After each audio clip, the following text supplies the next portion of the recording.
The barn door hung crooked on its hinges, swaying in the dry wind that rolled across the Texas prairie like a whisper looking for someone to haunt. Inside, the air was thick with dust and the smell of old hay rotting in the corners. Late afternoon light carved through the gaps in the wood, painting bars of gold across the dirt floor. Two boys sat bound back to back in the center of that light. Their wrists were tied with frayed rope, pulled tight enough to leave marks. Their ankles were crossed and knotted together. They couldn't have been more than 9 or 10 years old.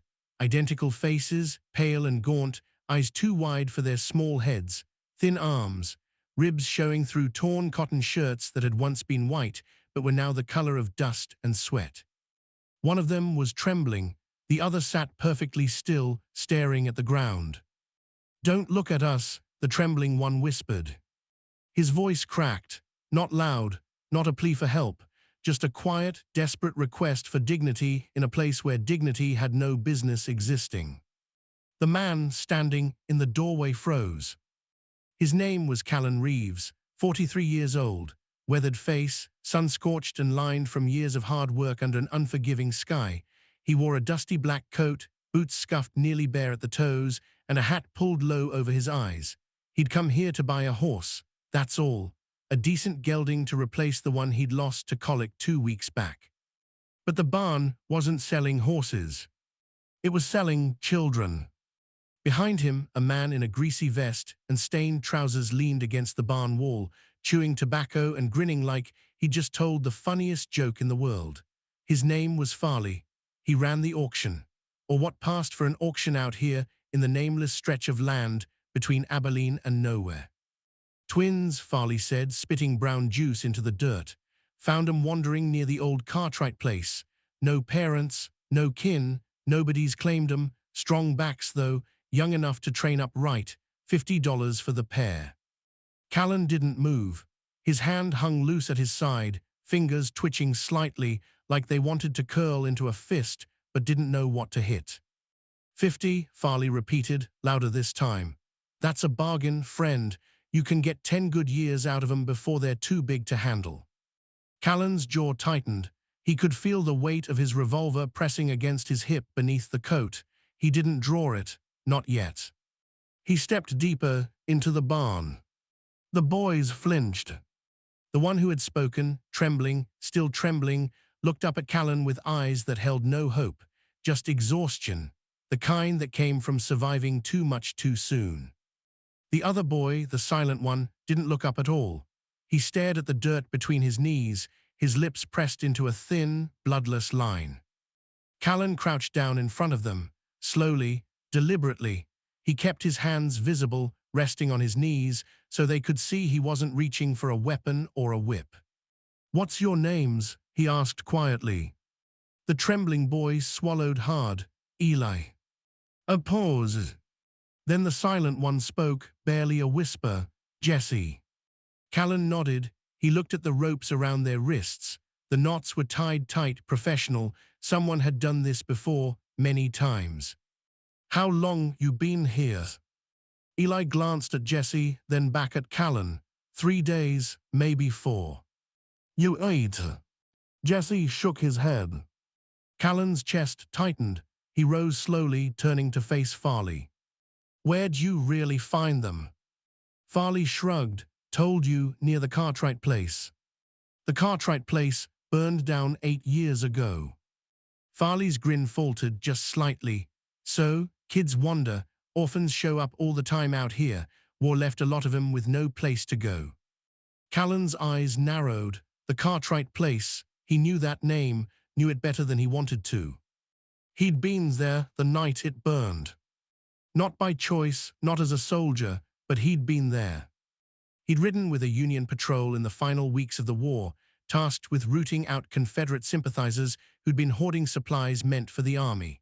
The Cartwright family had been accused, falsely, Callan learned later, of aiding rebels. The order came down from a captain named Dalton, a man who saw the war as an excuse to settle old grudges and claim land that didn't belong to him. Callan had been 22 then, young, still believed orders meant something. He'd stood at the edge of the property and watched the barn go up in flames, watched the house collapse, watched a woman scream from the porch before the smoke swallowed her whole. He hadn't pulled the trigger, hadn't lit the fire. But he hadn't stopped it either. And when it was over, Captain Dalton had clapped him on the shoulder and said, "Justice served, Reeves, sleep well tonight." Callan hadn't slept well since. He looked down at the boys again, at their faces, thin, hollow, eyes too old for their years. And then he saw it.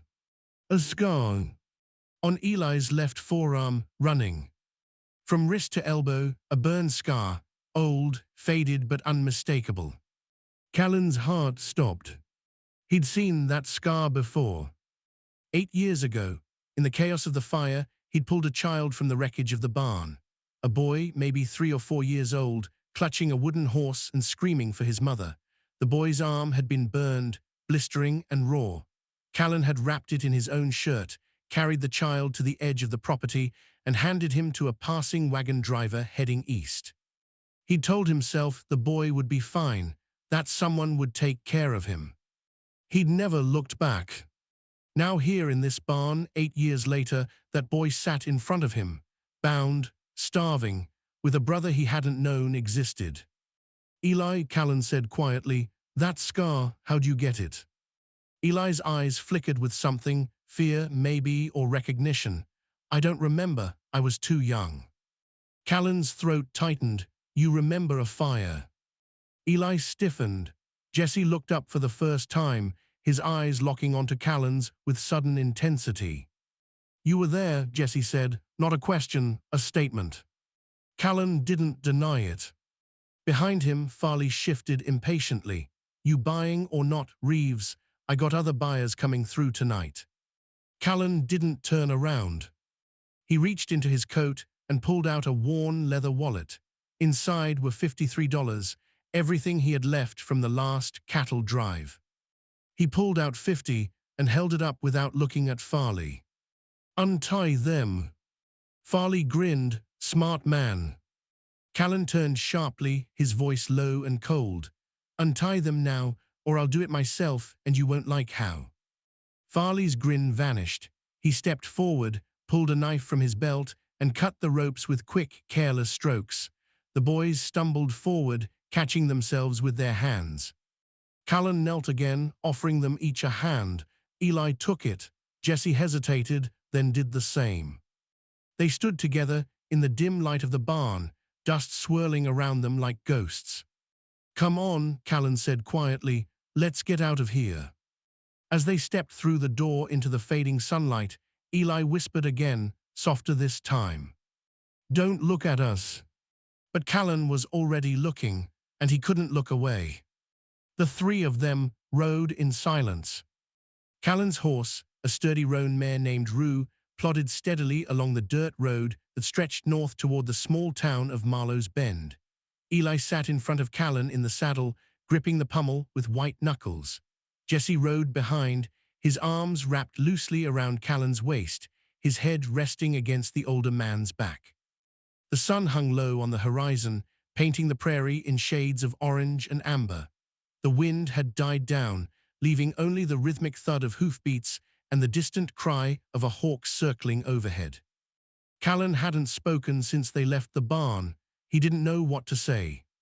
"What do you tell two boys you abandoned 8 years ago? What do you say to the ghosts of your own cowardice?" After an hour, they reached a shallow creek lined with cottonwood trees.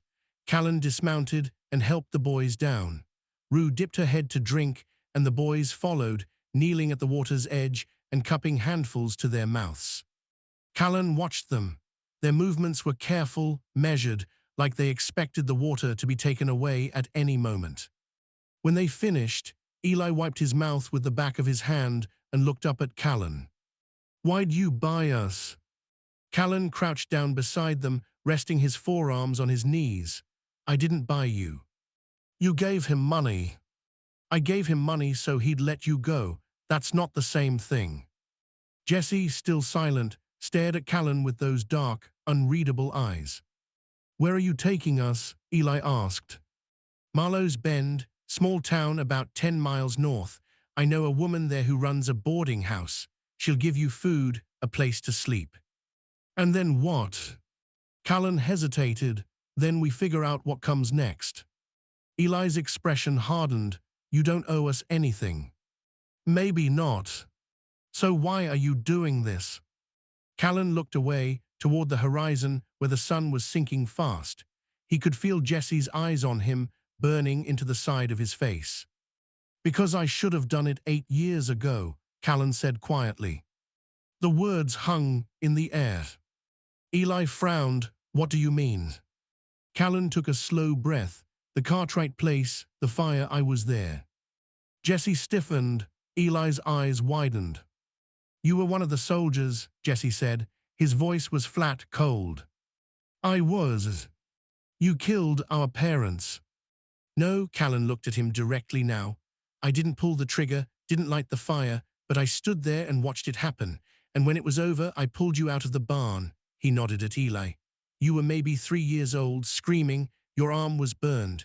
I wrapped it and handed you to a man driving a wagon, told myself you'd be fine. And then you left, Jesse said. Then I left. Eli's face twisted with something Callan couldn't. T-name anger, maybe, or grief. You just left us. I did. Why? Because I was a coward. The silence that followed was heavier than anything Callan had carried in his life. Jesse stood abruptly, fists clenched at his sides.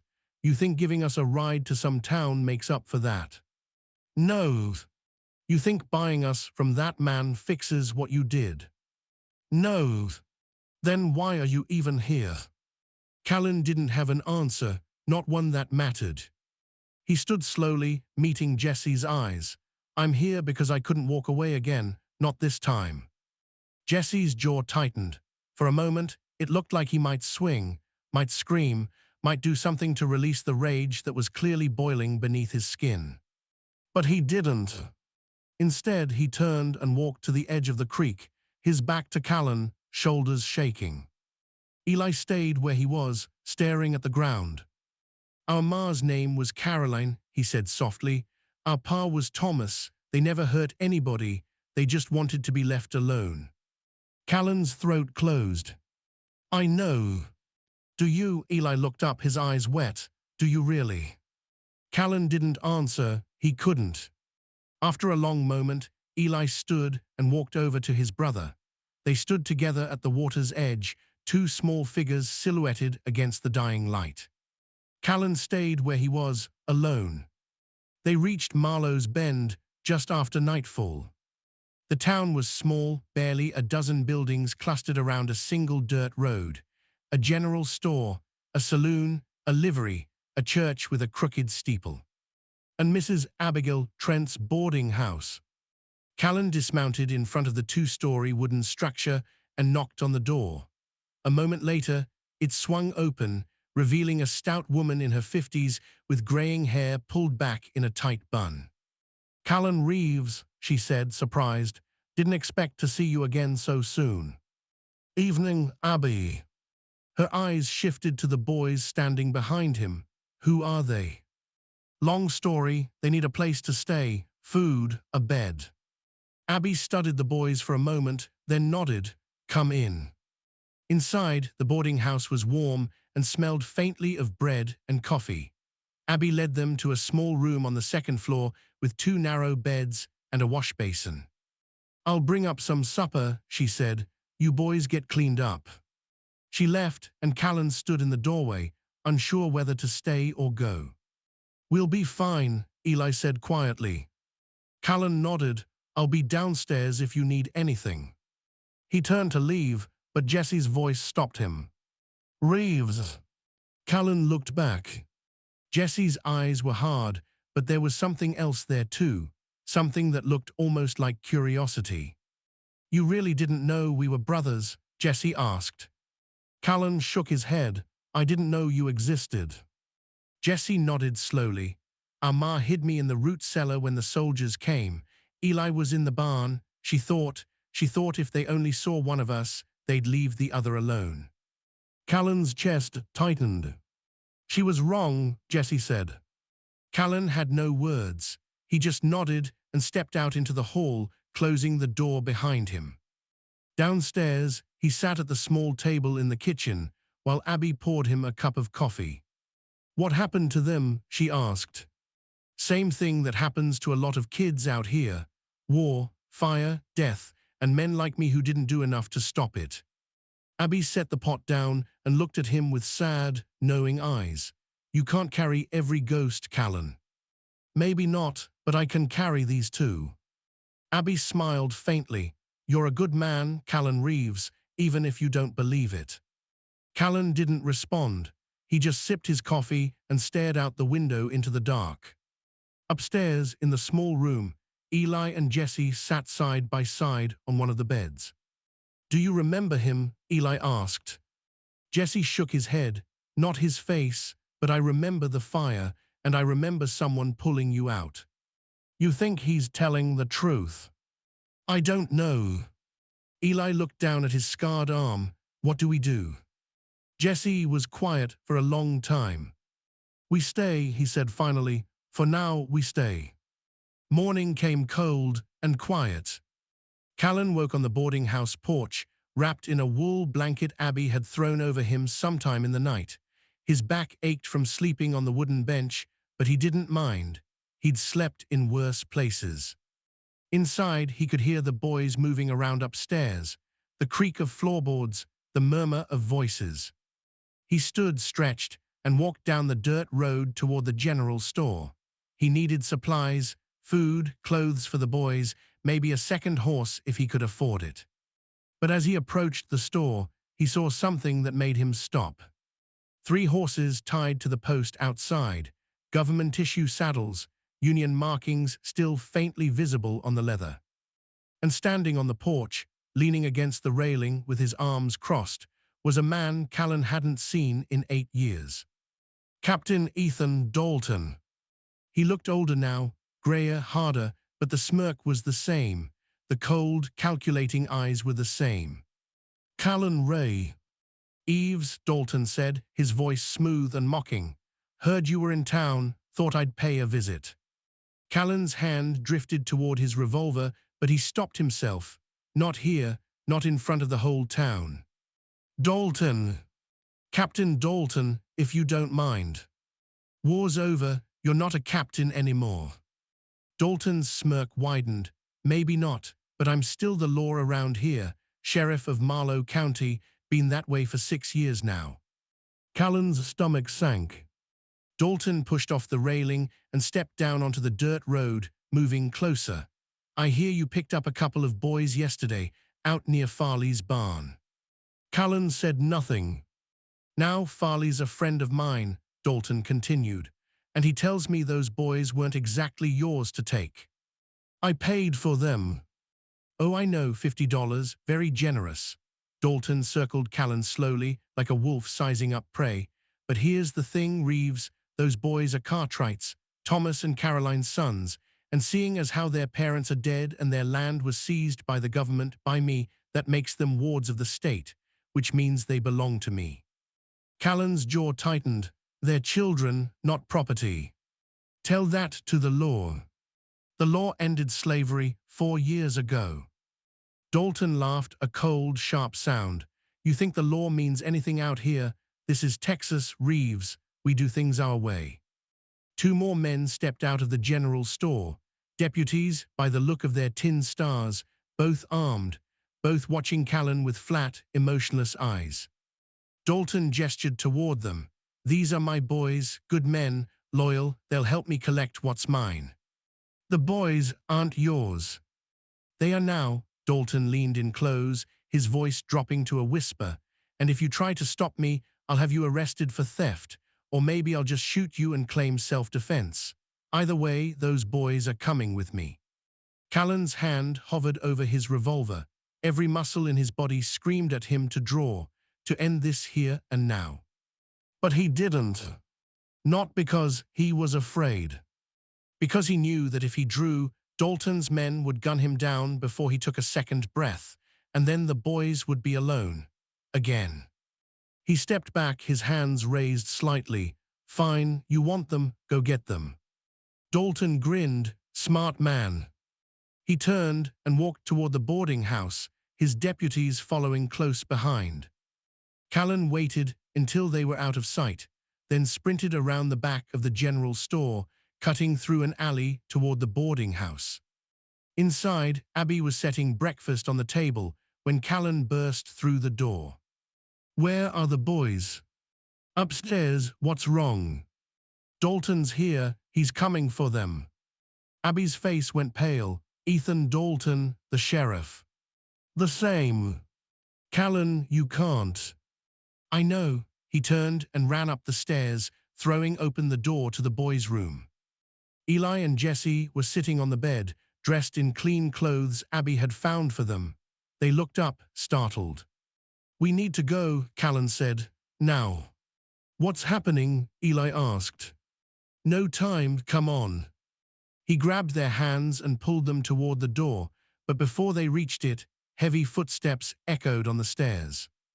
Dalton appeared in the doorway, flanked by his deputies. "Going somewhere, Reeves." Callan pushed the boys behind him. "You're not taking them." Dalton drew his revolver, slow and deliberate. "I think I am." The deputies drew theirs as well. Callan's hand moved to his own gun, but he didn't draw. Not yet. Behind him, Jesse's voice was low and steady. "You're the one who killed our parents." Dalton glanced at the boy, his expression unchanging. "Your parents were traitors. They got what they deserved." "They were innocent," Eli said, his voice shaking. "Doesn't matter. War doesn't care about innocence." Callan took a step forward, putting himself between Dalton and the boys. "You take one more step, and I'll—" "You'll what?" Dalton interrupted. "Shoot me. In front of witnesses, you'll hang." Callan's finger twitched on the grip of his revolver. Downstairs, the front door slammed open. "Sheriff!" A voice called from below, one of the townspeople. Dalton hesitated, glancing toward the stairs. "What?" "There's a problem at the saloon. Fight broke out, 2 men dead." Dalton cursed under his breath. He holstered his gun and pointed at Callan. "This isn't over, Reeves. I'll be back." He turned and stormed down the stairs, his deputies following. Callan didn't move until he heard the front door slam shut. Then he exhaled, his whole body shaking. Eli grabbed his arm. "What do we do?" Callan looked down at the boys, at their frightened faces, at the trust they didn't want to give him but had no choice. "We run," he said. They rode hard for 2 hours, cutting west through open prairie until the land turned rocky and uneven. Callan knew these hills. He'd hunted here years ago, before the war. There were caves hidden in the ridges, places no one would think to look. By the time they reached the mouth of the largest cave, the boys were exhausted.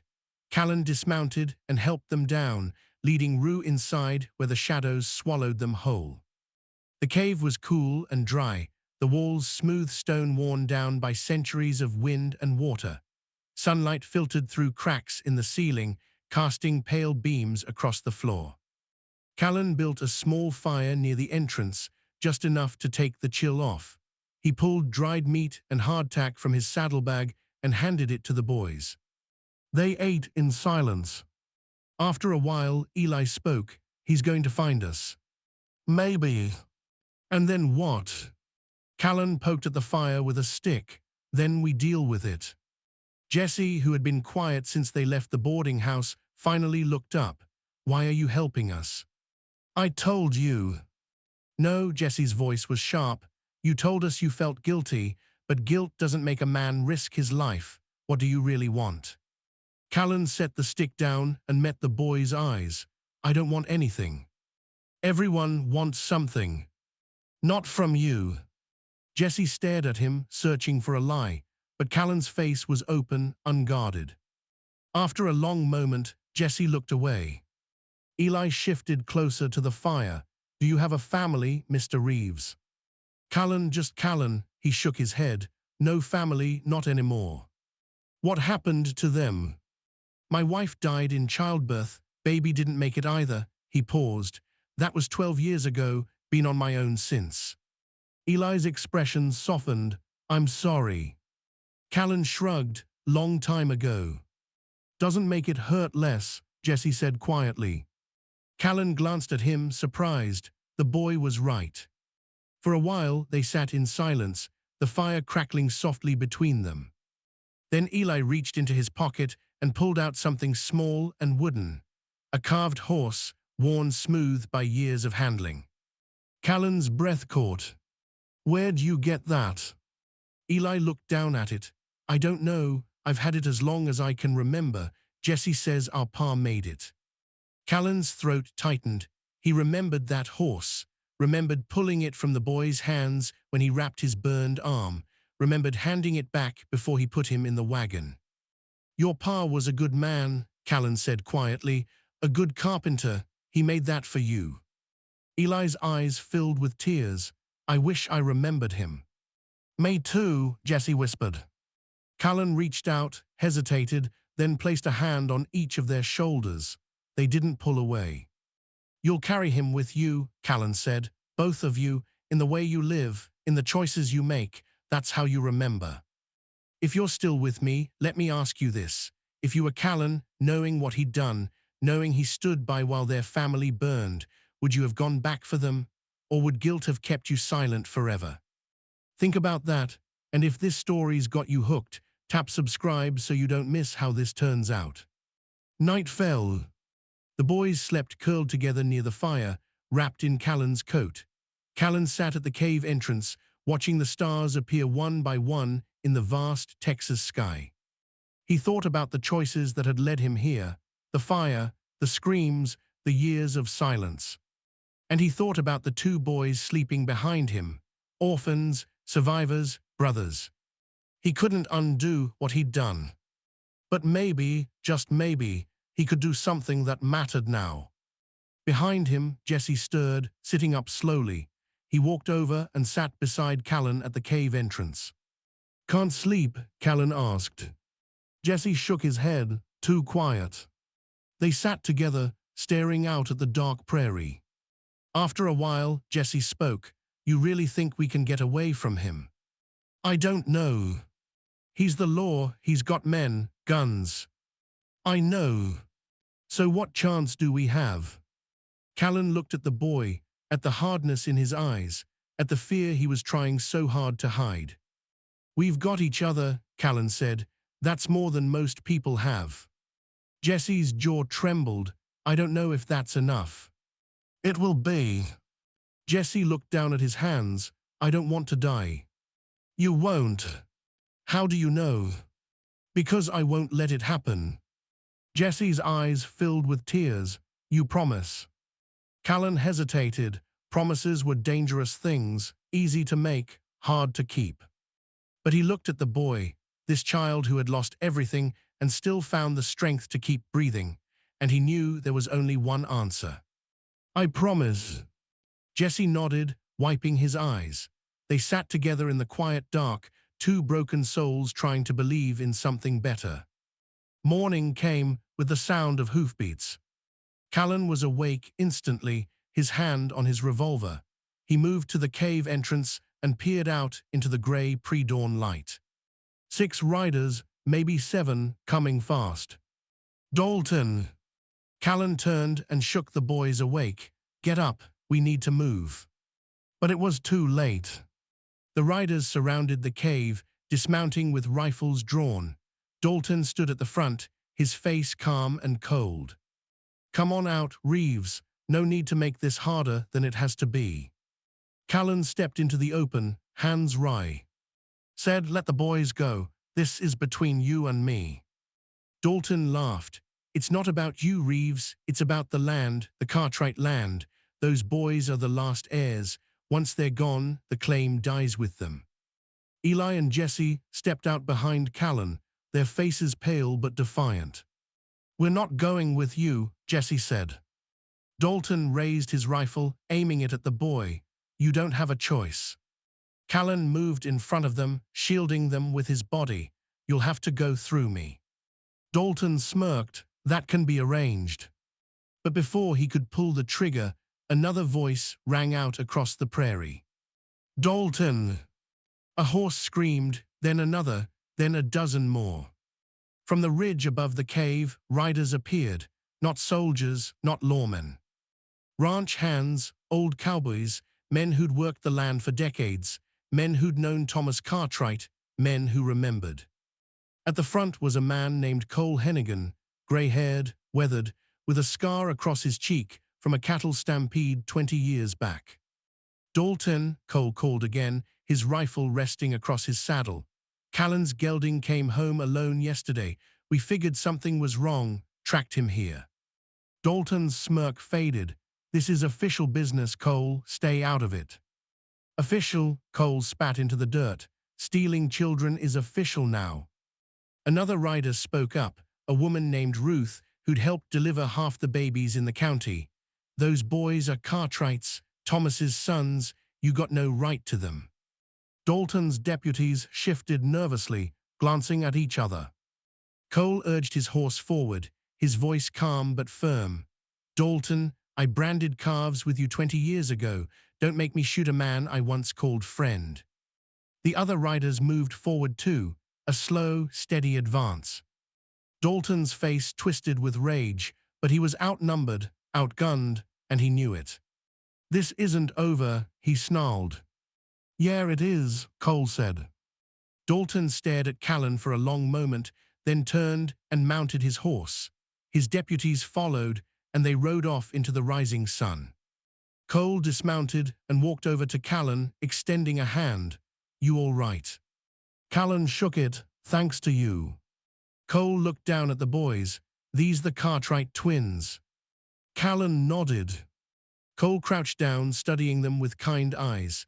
Your pa was a good man, best carpenter in 3 counties, built my barn. He looked at Eli. You got his eyes. Eli smiled faintly. Ruth dismounted and pulled a bundle of food from her saddlebag, bread, cheese, apples. She handed it to the boys. You're safe now, we'll make sure of it. Over the following weeks, Callan took the boys back to the land that had once been their families. The barn was still standing, charred but intact. The house was gone, burned to the foundation. But the land was theirs. Cole and the other ranchers helped clear the debris. They rebuilt the foundation, planted seed, mended fences. Eli and Jesse worked beside them, their hands blistering, their backs aching, but their faces brighter than they'd been in years. Callan stayed. Not because he owed them, not because of guilt. Because they were his now, and he was theirs.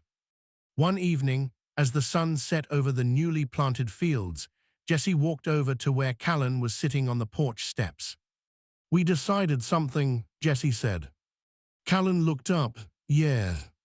We want you to stay, not just for now, for good. Callan's throat tightened. You sure? Eli joined them, the carved horse still in his hand. You saved us, twice, that makes you family. Callan looked at the two of them, these boys who had every reason to hate him, to turn him away, to never forgive. But instead, they'd chosen grace. All right, Callan said, his voice rough, I'll stay. Years later, people would talk about the Cartwright place, about the boys who rebuilt it from ash, about the man who helped them. They would say he was a hero. But Callan Reeves never thought of himself that way.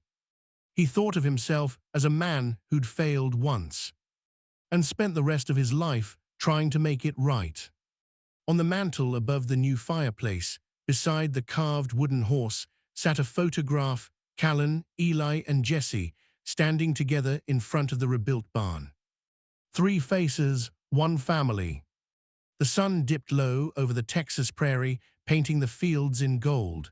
Dust rose around their boots, and for the first time in 8 years, Callan Reeves felt like he'd finally come home.